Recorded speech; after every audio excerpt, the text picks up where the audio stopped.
എന്നടാ പണ്ണപ്പുറയെന്ന് മോഹൻ ബഗാൻ സൂപ്പർ ജയൻസിന്റെ അധികൃതരോട് ചോദിച്ചു കഴിഞ്ഞാൽ മറുപടി എങ്ങനെ ആയിരിക്കും?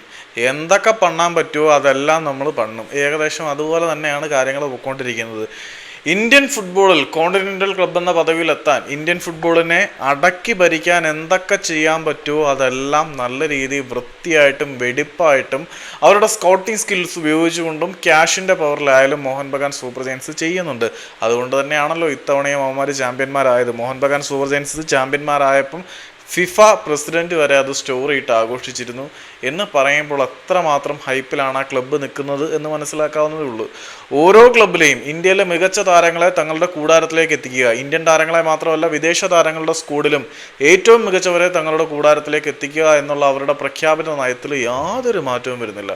ഇപ്പം നമ്മുടെ റിലയൻസ് ഫൗണ്ടേഷൻ അടവച്ച് വിരിയിച്ച മലയാളി താരമായിട്ടുള്ള സനാൻ മുഹമ്മദ്, ജംഷഡ്പൂർ എഫ്സിയുടെ താരമാണ്. ബ്ലാസ്റ്റേഴ്സിനെതിരെയൊക്കെ വളരെ മികച്ച രീതിയിൽ സനാൻ്റെ പ്രകടനം ഉണ്ടായിരുന്നു എന്നത് എടുത്തു പറയേണ്ടതാണ്. ഈ ഒരു ചെറിയ പ്രായത്തിലെ ഇത്രയധികം മികവോടെ കളിക്കുന്ന താരങ്ങൾ അധികമൊന്നുമില്ല.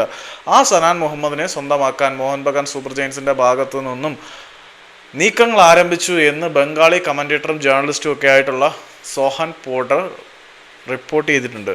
അപ്പം പറഞ്ഞു വരുന്നത് എന്താണെന്ന് വെച്ചാൽ, എത്രയൊക്കെ നേടിയാലും മോഹൻ ബഗാൻ സൂപ്പർ ജയൻസിന്റെ ആർത്തി തീരാൻ പോകുന്നില്ല. ഒരിക്കൽ വിജയത്തിന്റെ മത്ത് പിടിപ്പിക്കുന്ന സുഖം നിങ്ങൾ ആസ്വദിച്ചു തുടങ്ങിയിട്ടുണ്ടെങ്കിൽ അത് വിട്ട് കളയാൻ തോന്നത്തില്ല.